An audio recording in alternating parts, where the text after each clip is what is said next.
The officer didn't see a war hero. He saw a man alone, quiet, and out of place. The kind of man who didn't flinch when spoken to. The kind who didn't offer excuses. The kind who was used to being mistaken, but rarely corrected. Raymond Ellis stood beside Pump 3 at Jackson's Stop and Go, filling a silver thermos that still bore sand scars from Kandahar. He moved slowly, not because he was old, but because the world had taught him that sudden movements could cost more than their worth. He wore a plain, dark jacket, military boots polished to a dull shine, and a tired look that didn't invite conversation. The cruiser pulled in like it owned the pavement. Not fast, not sirens blaring, just sure of itself, the way men with small questions act when they think they already have answers. The officer stepped out, younger, broad-chested, restless fingers, the type who didn't ask twice. "You've been standing here a while, sir?" Raymond looked up, eyes steady. "Just getting my coffee?" The officer's jaw tightened. He glanced at the SUV parked neatly at the curb, rental plates, black finish, spotless glass. A vehicle that didn't belong to a man like Raymond, at least not in his world. "You got ID?" It wasn't a question.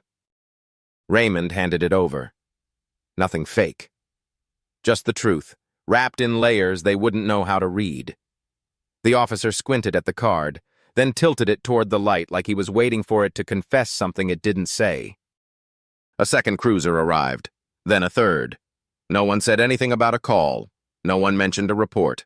Just 3 patrol cars now watching one man drink lukewarm gas station coffee. "You match a bolo," the younger one finally said, as if that made it official. "A bolo for what?" Raymond asked, not mocking, genuinely curious. The officer didn't answer. He didn't have to. His partner was already pulling out zip ties. Raymond didn't resist. He didn't raise his voice or wave credentials. He didn't tell them where he'd been that morning or who he was meeting that afternoon. He just said, "You're going to want to be careful with this one." Then he gave a small nod, not to them, but to the camera mounted above the pump, blinking red like a silent witness. They cuffed him anyway. And somewhere off I-40, inside a black SUV slicing through daylight like a scalpel, a federal agent checked his watch. 30 minutes late. Not like Raymond. The agent didn't curse. He didn't call dispatch. He just leaned forward and said, "Roll up, we've got a problem." Because Raymond Ellis wasn't just a name. He was the key. And someone just slammed the wrong door shut. The cuffs cut deeper than necessary, not from force, but from precision, tight, deliberate, and silent. Raymond had worn gear heavier than this, survived worse, but it wasn't the metal pressing against his wrists that made the moment burn. It was the look in the officer's eyes, the smugness of a man who believed he'd just done something important, something right. They put him in the back of the cruiser, windows half-tinted, the kind that allowed the world to see in just enough to make assumptions. The car smelled like sweat and stale paperwork. The officer didn't speak during the ride. Raymond didn't either. There was nothing to say that would make sense to a man who thought a rental SUV and a calm voice were red flags. The station was small, 3 holding rooms, 6 desks, 1 coffee machine that hadn't worked since the Obama administration. Everyone looked up as they brought him in, not out of concern, but routine. A black man in cuffs wasn't new. The silence wasn't shocking. It was boredom. The arresting officer gave a short briefing at the front desk. No charges yet. No warrant. Just suspicion and a vague bolo no one could cite a source for. Raymond was logged as detained for questioning. He was fingerprinted, photographed, and placed in holding room B. It was cold in there. Not freezing, just intentional. The walls were the same shade of gray as every other station room in America, designed to feel timeless and inescapable.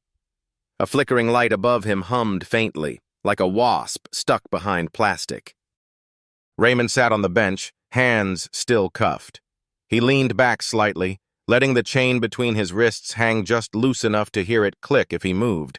He didn't. Behind the glass, they were already watching. Not from paranoia, but protocol. A young officer, rookie by the look, typed slowly at a computer while sneaking glances into the holding room. "He doesn't seem nervous," he muttered. "Doesn't mean he's clean," another said. "Some of these guys are trained to act calm. Could be ex-military." The rookie frowned. "He is. Army. Bronze Star. I ran his name." That made the room go quiet. "Then why's he here?" "Because he didn't act scared," the rookie replied, his voice lower now. Outside the station, the black SUVs weren't running lights. They didn't need to. The men inside weren't coming to negotiate. They were coming to recover an asset. Agent Nolan Reeves sat in the passenger seat of the lead vehicle, eyes locked on the screen of a secure tablet. The signal from Raymond's internal comms had cut off 28 minutes ago. Not lost, manually jammed. That alone was enough to trigger the fail-safe protocol. Reeves wasn't the kind of agent who panicked. He'd served long enough to know that panic never helped a mission. But the moment Raymond's ID pinged as detained local unauthorized, something inside him moved, not fear, calculation. Raymond Ellis was no ordinary contact. He wasn't just a black veteran with a spotless record. He was a high-value undercover informant embedded in a task force probing data breaches, unlawful surveillance, and an underground system that sold sealed records to private buyers. The kind of corruption that didn't wear ski masks or hide in alleys. It wore uniforms, sitting at desks, smiled in briefings. And now Raymond had gone dark in the belly of a small-town precinct known for its spotless arrest numbers and unusually clean books.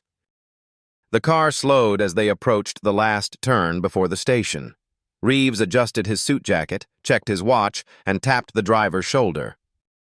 2 minutes, he said. No sirens, no noise. We enter under Title 18. They'll know what that means. Back inside holding room B, Raymond remained still. The wall clock ticked louder than it should have. No one had come in to question him yet. No one had read him his rights. Because in truth, they didn't know what to ask. They were waiting for something or someone to give them permission to act. Maybe a higher up. Maybe a reason to back down. But it wasn't coming. Not from inside the station.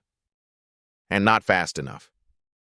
Raymond shifted slightly on the bench, letting the cuffs jingle just enough to break the rhythm of silence. He looked up at the camera, stared into the lens, and whispered something the microphone didn't fully catch. But it wasn't for them anyway. It was for the system behind them, for the agency, watching their every move through encrypted lines and facial tracking, for the people who knew who he was and what was at stake if they waited too long. Outside, the SUVs had stopped. The first door opened, and the boots began to move. The lobby smelled like floor wax and pride. Officer Reynolds stood at the front desk, still trying to write up the intake report on Raymond Ellis, except he had nothing solid to write. No warrant, no confirmed match to any active bolo. Just that same old phrase, scribbled in vague ink across too many reports, fit the description. He didn't know it yet, but that report would never be filed. In the break room, 2 officers joked about the quiet guy in B, assuming he'd end up being some off-the-grid conspiracy nut, maybe a sovereign citizen. Not dangerous, just annoying. They didn't bother checking his ID again. They didn't notice the silent alarm embedded in the chip. They didn't realize that in D.C., 2 case analysts were already building a timeline of misconduct tied to this very precinct, and Raymond was the thread that connected it all. Outside, the black SUVs didn't idle. They parked with intent. Doors opened in unison. The agents stepped out not in a rush, but in precision. No shouting, no drawn weapons, just suits, boots, and clipped voices speaking into discreet comms. Agent Nolan Reeves took point. His badge wasn't worn on a lanyard or waved like a threat. It was folded into a leather case, initials burned deep into the corner, DOJCID. He didn't knock. He didn't ask. He pushed through the station doors like a man late for a meeting he already owned. The officer at the front desk blinked up from his screen. "Can I help you?" "Yes," Reeves said, calm but firm. "You have someone detained here. Raymond Ellis. I'm here to retrieve him." "You, with his legal team or something?" Reynolds asked, voice faltering as he took in the two other agents flanking Reeves. Reeves paused, then flipped open the badge, quick, clean, and final. Federal Criminal Investigations. Title 18, Section 242, Civil Rights Violations under Color of Law. Reynolds blinked. That was the kind of statute you heard on the news when police departments got sued, not something you expected to be read to your face by a man with steel in his voice. We were just questioning him. On what grounds? Reynolds froze. In the hallway behind him, another officer appeared. Then another. All were suddenly unsure what this was. None of them understood yet that the floor beneath them had shifted, and no one had felt it. I'm going to need the keys to holding room B, Reeves said. There's a procedure, Reynolds began. There was, Reeves cut in. Now there's me. He didn't raise his voice. Didn't have to. Authority, when it's real, doesn't shout. It walks in quietly and rearranges the room. In holding room B, Raymond looked up when the door opened. His eyes met Reeves's for less than a second. No nod, no smile, but it was enough. Recognition without expression. Professional courtesy. Reeves turned to the officer trailing behind. Take those cuffs off. He's not cleared yet. He was cleared before he walked in. You weren't. The room stiffened. The metal clicked. Raymond stood, rubbed his wrists, and adjusted his coat like a man putting armor back on. You cut it close, he said. We were tracking the signal, Reeves replied. They must have blocked it locally. Raymond nodded once. Then we're right. They're covering something. As Reeves escorted Raymond down the hallway, more officers stood by watching, frozen between confusion and dread. Not one of them knew the full story, but they all knew the mood. The storm without thunder, the feeling that the hierarchy had reversed while they were still holding the script. At the lobby doors, Reeves paused and looked back at Reynolds. Whatever report you were writing, delete it. Right now, this station is part of an active federal investigation. Every phone call, every recording, and every key log will be reviewed. If anything's missing, it won't be your badge we ask for. It'll be your freedom. And with that, Raymond Ellis walked out of the station, not because he fought the system, but because he helped build the one that came to clean it. Out in the SUV, he finally exhaled. Not in relief. In readiness. Because now the real work could begin. Raymond didn't speak for the first 10 minutes of the drive. His hands rested on his knees, his eyes fixed on the road ahead, but his mind was already combing through the details. Faces, tone, hesitation, the camera angle above holding room B, the flicker in the lights. Something in that station didn't belong. And he knew how to spot rot even when it was polished. Reeves sat beside him, tablet open on his lap, tracing data lines that danced across a secure map. The signal disruption had come from inside the station's admin network, not from an outside jammer.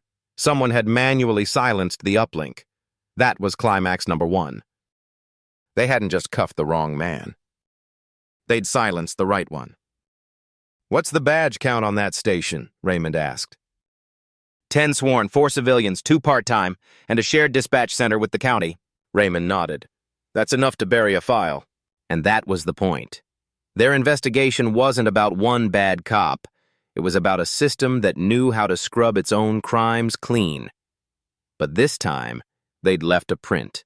A single clumsy digital fingerprint, a break in transmission time-stamped at the same moment Officer Reynolds forgot to log the ID scan. Reeves tapped into the metadata.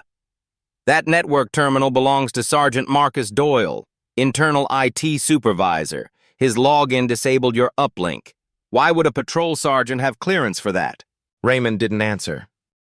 He didn't need to. That was climax number 2, a name. Marcus Doyle. Raymond had heard it before, but in a different context. Not as a cop, but as a former defense contractor with access to tactical comm systems. A man who once worked a private security gig in Iraq and quietly came home with more connections than questions. They pulled off the highway at a rest stop that looked abandoned, one of those mid-state outposts no one used unless they had to. Reeves parked behind a maintenance shed and activated a secured relay. We're pulling satellite from 48 hours, Reeves said. We need to confirm movement around the precinct. Vehicle tags, face matches. Raymond stepped out, took in the silence. Then he said, "Don't just pull tags, look for that black Yukon, Texas plate, parked across from pump 3. Reeves frowned. You think it was surveillance? No, Raymond said. I think it was backup. And that was climax number 3. Raymond hadn't just been detained. He'd been intercepted. That Yukon wasn't there by coincidence. It had pulled in just minutes before the officers arrived, sat idling the entire time, then pulled away once he was in cuffs. No driver was visible. No attempt to interfere, just eyes, watching.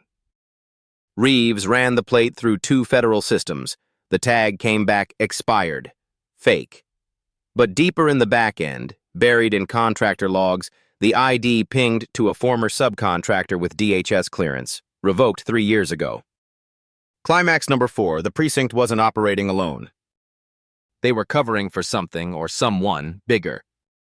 Raymond leaned against the SUV, slow breath in. Pull up body cam logs from that day, he said. I want audio, visual, GPS. If any of them didn't activate their cams, that's our next hole. Reeves nodded, already working.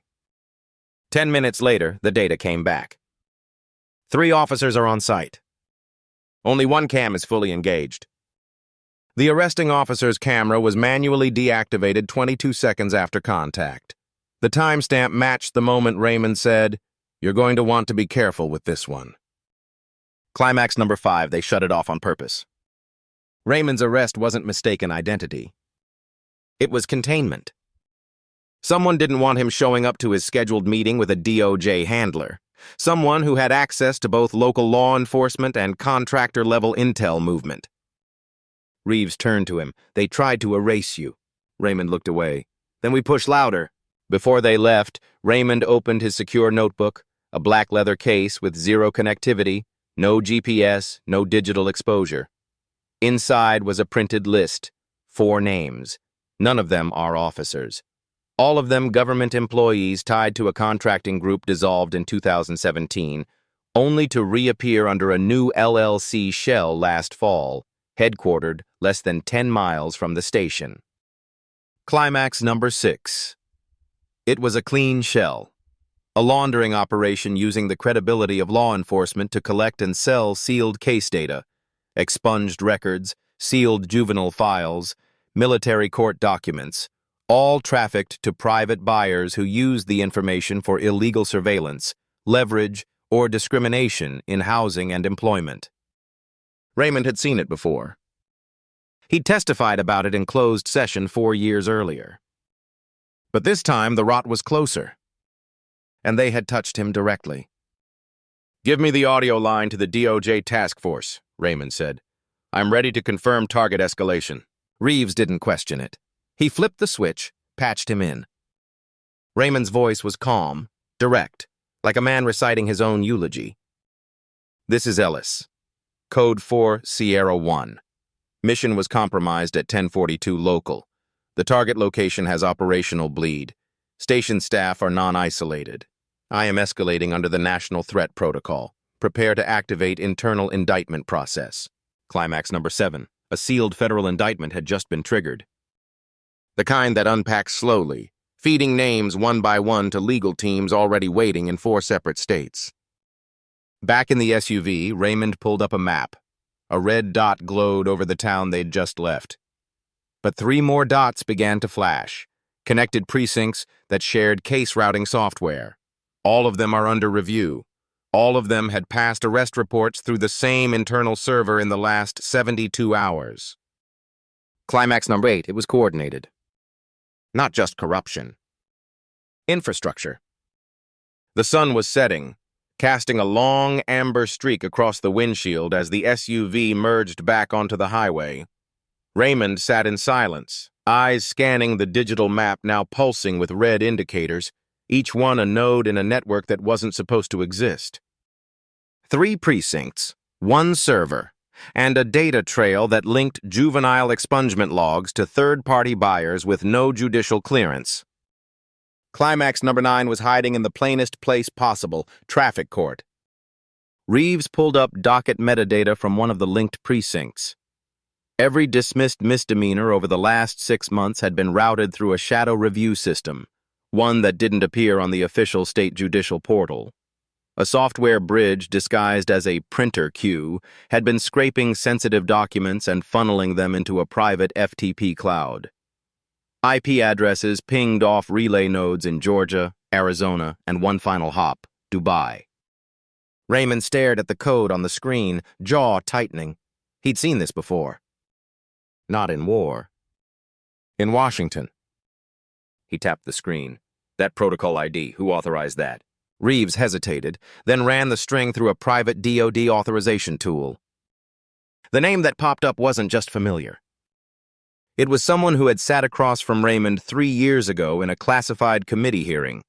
Someone who had argued that predictive policing based on behavioral models should be trialed at the municipal level. Climax number 10 hit like a hammer. This wasn't local. This wasn't even a state. This was federal infrastructure being quietly beta tested through corrupted departments, using real citizens as a data feed and real arrests to test reaction time. Raymond sat back. So that's why they grabbed him. Not just because he was an informant. Because he was the last person who could expose the test before the algorithm went national. He turned to Reeves. We're not just dealing with a leak, we're inside a prototype. Reeves said nothing. He didn't have to. His silence was confirmation. At that exact moment, a notification lit up across Reeves's screen.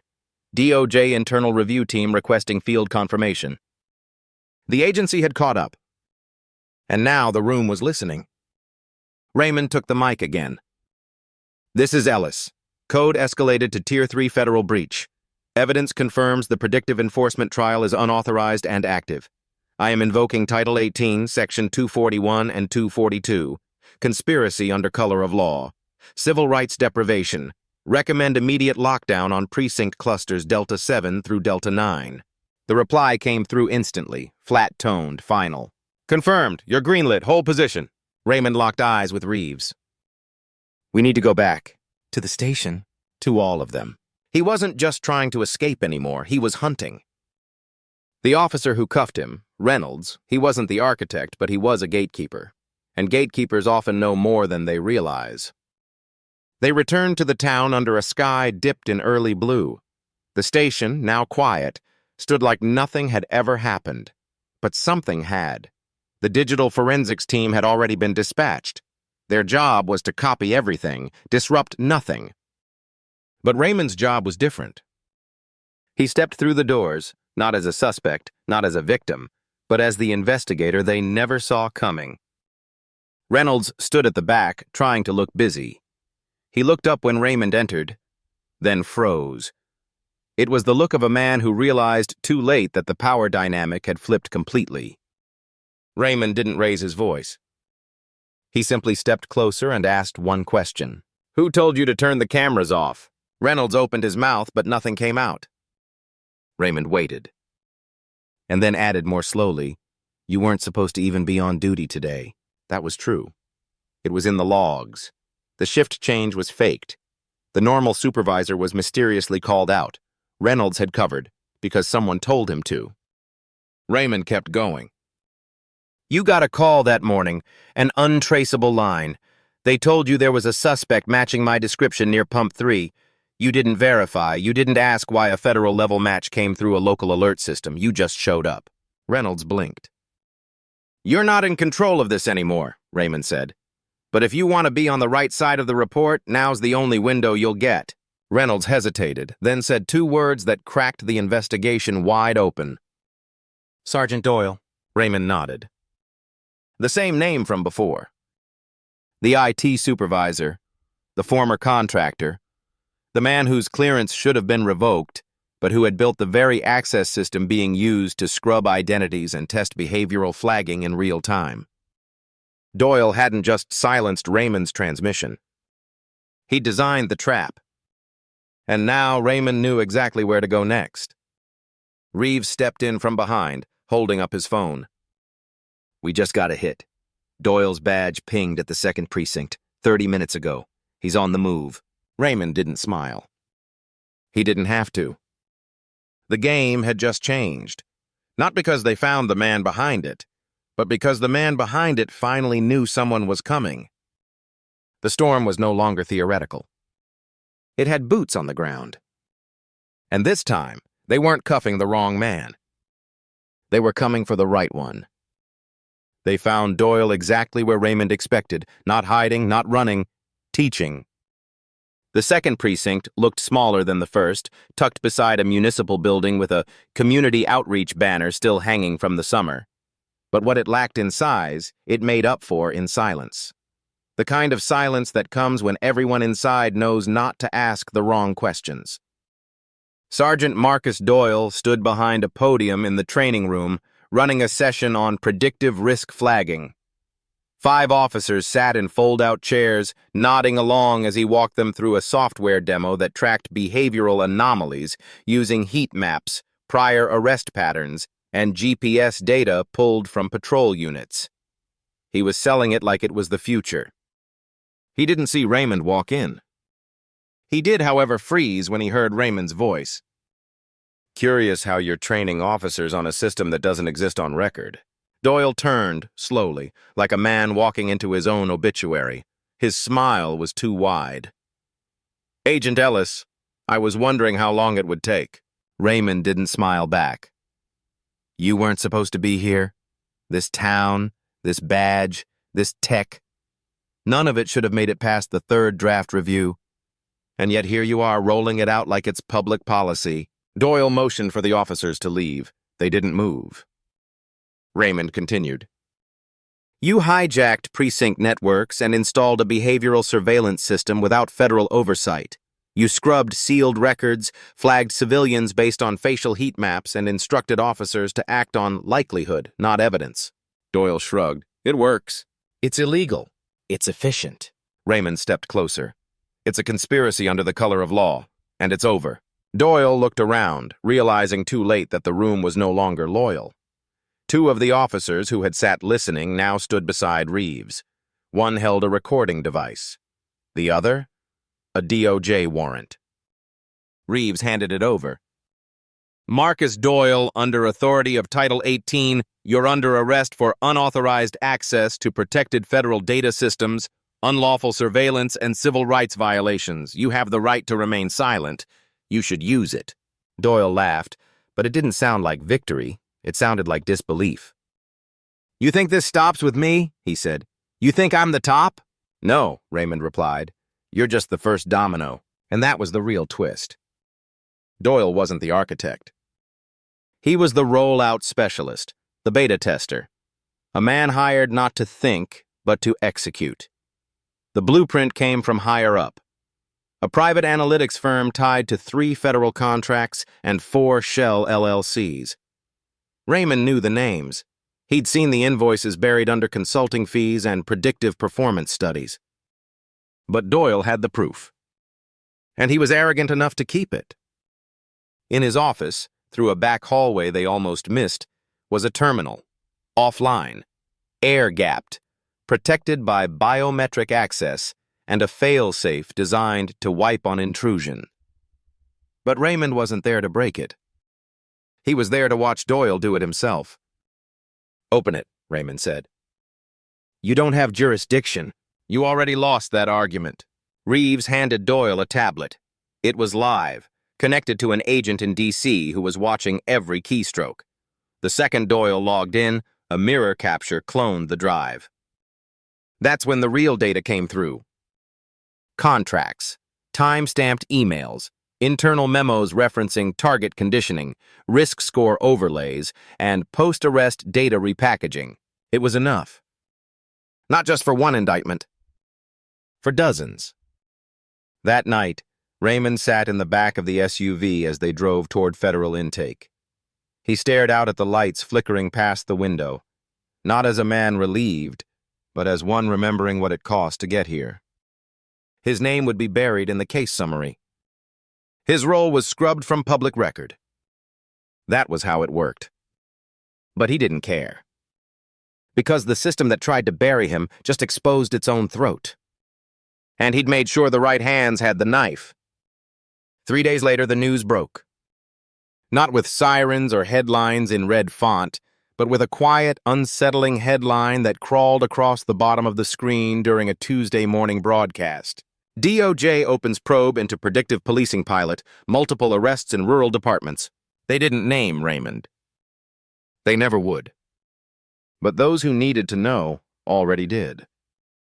Inside federal circles, the case was being quietly nicknamed the dry run, a test gone too far, a tool misused before it was even approved, and one man buried under years of silence who refused to let it slide. Raymond Ellis didn't go back to the town. He didn't speak at any press conferences. He didn't post a video online explaining what had happened. That wasn't his way. He had served in silence once, and now he served again, just in a different kind of uniform. He sat in his apartment that night, lights low, boots off, coffee cooling in the same silver thermos from the gas station. The cuffs were long gone. The bruises on his wrists had faded, but the weight of it all stayed in his chest like a name he wasn't allowed to say. He picked up a letter on the table, plain envelope, no return address. Inside, a DOJ citation of commendation, confidential, for internal review only. A single line typed at the bottom. Thank you for holding the line. He placed it back down. He didn't need medals. He just needed the system to remember what it promised to be. Outside his window, the city moved like it always had, indifferent, impatient, unaware. But somewhere out there, someone was safer. Someone wouldn't be flagged for walking too calmly or driving a car that looked too expensive. Somewhere, a kid wouldn't grow up with a file built by software that never met him. That was enough. The truth was, Raymond had never wanted to be a symbol. He'd only ever wanted the system to be honest, to say what it meant, to mean what it said. But sometimes, the only way to make it tell the truth was to trap it in its own lie. He reached for the remote, paused, then let the silence return. Not the kind they'd tried to force on him, but the kind he'd earned. The kind that comes when the fight is over, for now, and the right people are watching. Sometimes, the loudest form of resistance is a man who refuses to raise his voice, because he knows the facts will do the shouting for him. Raymond Ellis didn't carry a protest sign. He didn't have a press team. What he had was a memory sharp enough to trace corruption through its own footprints, and the patience to wait for the perfect moment to strike.